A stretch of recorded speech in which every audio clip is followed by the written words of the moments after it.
আসসালামু আলাইকুম বন্ধুরা, আশা করি আপনারা সকলেই ভালো আছেন আর আপনারা দেখছেন এমডি ভয়েস টিভি। বন্ধুরা, আজকের এই ভিডিওতে আমরা বলবো যে ইবলিস শয়তান হযরত নূহ আলাইহিস সালামের সাথে চক্রান্ত করে সারা বিশ্বে যেভাবে মাদকের সূচনা করেছিল সেই সম্পর্কে একটি বিস্ময়কর সত্য ঘটনা, যা শুনে আপনার মন ছুঁয়ে যাবে ইনশাআল্লাহ। তাই ভিডিওটি একবারে শেষ পর্যন্ত দেখবেন। মহাপ্লাবনে সকল পাপাচারী ধ্বংস হওয়ার পর দীর্ঘ 40 দিন পর নৌকা যদি পাহাড়ে এসে থামলে হযরত নূহ আলাইহিস সালাম জমিনে একটি কাক পাঠিয়ে দেন পানির অবশিষ্টতা মাপার জন্য। কিন্তু ভূমিতে পড়ে থাকা মৃত মাছ এবং বিভিন্ন খাবার দেখে কাক সেগুলো খেতে থাকে আর পুনরায় ফিরে আসে না। এতে নূহ আলাইহিস সালাম অত্যন্ত অসন্তুষ্ট হয়ে যান এবং আল্লাহর কাছে ফরিয়াদ করেন। তারপর হযরত জিবরাইল আলাইহিস সালামের পরামর্শে কবুতরকে পাঠান জমিনের উপস্থিতি জানার জন্য। কবুতর জমিনের একাংশে গিয়ে বসে নিজের পায়ে কাদা মেখে নৌকায় ফিরে আসে। ফলে হযরত নূহ আলাইহিস সালাম এই দৃশ্য দেখে খুশি হয়ে কবুতরের জন্য দোয়া করেন এবং বলেন, তুমি এমন একটি পাখি যাকে চিরকাল মানবজাতি ভালোবাসবে। এ সময় হযরত জিবরাইল আলাইহিস সালাম অবতরণ করে পানির জন্য 7টি পথ তৈরি করে দেন, যার ফলে স্থলভাগে যত পানি আছে তা সব সমুদ্রে গিয়ে পতিত হয়, আর যা কিছু অবশিষ্ট ছিল সেগুলোকে ভূমি চাষের জন্য উপযুক্ত করা হয়। হযরত নূহ আলাইহিস সালাম নৌকা থেকে বের হয়ে মহান আল্লাহ তাআলার হুকুমে তার কাছে সংরক্ষিত সকল বীজ এবং বৃক্ষমূলকে জমিনে ছড়িয়ে ছিটিয়ে দেওয়ার আদেশ দেন এবং তার সন্তানরা তার আদেশ পালন করতে থাকে। সর্বপ্রকার গাছগাছালি, ফল ফলাদি, বীজ যা কিছু তারা প্লাবনের পূর্বে সংরক্ষণ করে রেখেছিল তা সবই জমিনে ছড়িয়ে ছিটিয়ে দেয়া হয়। কিন্তু দুর্ভাগ্যক্রমে সেই বীজগুলোর মধ্যে নূহ আলাইহিস সালামের অত্যন্ত পছন্দের একটি ফল, আঙ্গুর গাছের বীজ অথবা শিকড়, কোনোটাই খুঁজে পাওয়া যাচ্ছিল না। তখন হযরত নূহ আলাইহিস সালাম আঙ্গুরের বীজ বা বৃক্ষমূল না পেয়ে সাথে সাথে আল্লাহর দরবারে প্রার্থনা করলেন।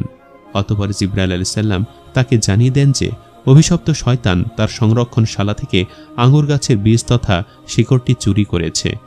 অতঃপর নূহ আলাইহিস সালাম ইবলিসকে ডেকে বললেন, তুই আমার আঙ্গুর গাছের মূল চুরি করেছিস? নূহ আলাইহিস সালামের কথা শুনে ইবলিস বলল, হ্যাঁ, কিন্তু আমি আপনাকে সেটা দেব না। তখন নূহ আলাইহিস সালাম বললেন, আল্লাহ তাআলা আমাকে অবহিত করেছেন তুই আঙ্গুর গাছের মূল চুরি করেছিস, এবার তুই অবশ্যই এটা দিতে বাধ্য হবি। অতঃপর ইবলিস বলল, জি হুজুর, অবশ্যই দিব, তবে শর্ত হচ্ছে আঙ্গুর গাছের মূলে আপনি একবার পানি দেবেন আর আমি 3 বার পানি দেব। ফলে হযরত নূহ আলাইহিস সালাম তার এই দাবি মেনে নিলেন এবং শয়তান আঙ্গুর গাছের মূল এনে দিল। ফলে নূহ আলাইহিস সালাম সেটিকে ভূমিতে নিজ হাতে বপন করলেন। পূর্ব গঠিত শর্ত মোতাবেক নূহ আলাইহিস সালাম একবার এবং শয়তান 3 বার পানি সেচ করতেন। অভিশপ্ত ইবলিস তার 3 বারে বাঘ, শূকর এবং শিয়ালের রক্ত এনে আঙ্গুর গাছের মূলে ঢেলে দিত। আঙ্গুর যে মিঠা সেটি হলো হযরত নূহ আলাইহিস সালামের পানি দেওয়ার মঙ্গলে, আর এ আঙ্গুর থেকে যে মদ তৈরি হয় তা অভিশপ্ত ইবলিসের অবকর্মের ফল। তাই মদ্যপানের পর মানুষ যখন মেজাজ হারিয়ে ফেলে তখন তার মধ্যে শিয়াল, বাঘ এবং শূকরের বিভিন্ন মন মানসিকতা প্রকাশ পায়। কেননা মদ্য ব্যক্তি কখনো হিংস্র, কখনো অশ্লীল, আবার কখনো বেখেয়ালি। আর আমরা সবাই জানি যে প্রত্যেক বস্তুর মাঝে সেটার মূলের প্রতিক্রিয়া থাকে। তাই তো প্রবাদ রয়েছে, সর্ববস্তু তার মূলের দিকে ফিরে যায়, আর এটা অভিশপ্ত শয়তানের কুকর্মের ফল। এবার ইবলিস হযরত নূহ আলাইহিস সালামকে উদ্দেশ্য করে বলল, হে নূহ, আমার উপর আপনার অনেক দয়া এবং করুণা রয়েছে, তাই আপনি আমার নিকট থেকে কিছু একটা কামনা করুন। তখন নূহ আলাইহিস সালাম বললেন, ওরে অভিশপ্ত ইবলিস, তুই আমার কোন গুনাহে খুশি হয়েছিস যে আমার এমন প্রশংসা করছিস? তখন ইবলিস বলল, হে নূহ, আপনি তো কোনো গুনাহই করেন নাই, বরং আপনি এমন দোয়া করেছেন যে পুরো পৃথিবীতে আমার বেঁচে থাকার সকল শাগরিদকে আল্লাহ ধ্বংস করে দিয়েছেন, শুধুমাত্র আমাকে ছাড়া। অবশ্য তারা চিরকাল আমার সাথে জাহান্নামেই অবস্থান করবে। এই কথা শুনে হযরত নূহ আলাইহিস সালাম অত্যন্ত ব্যথা পেলেন, কেননা তিনি মানুষকে হেদায়েত করতে না পেরে কষ্টের মুখে বদদোয়া করেছিলেন, আর আল্লাহ তা কবুল করেছিলেন।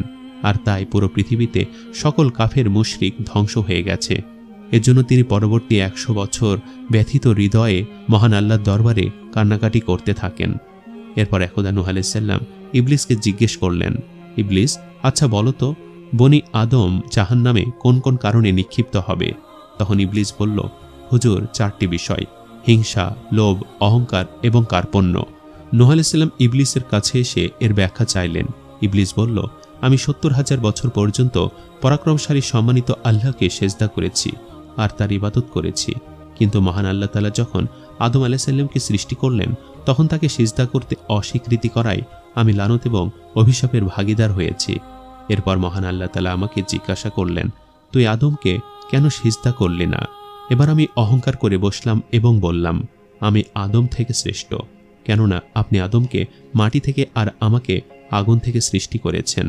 এই অহংকারের কারণে মহান আল্লাহ তাআলা আমাকে তার দরবার থেকে বিতাড়িত করলেন।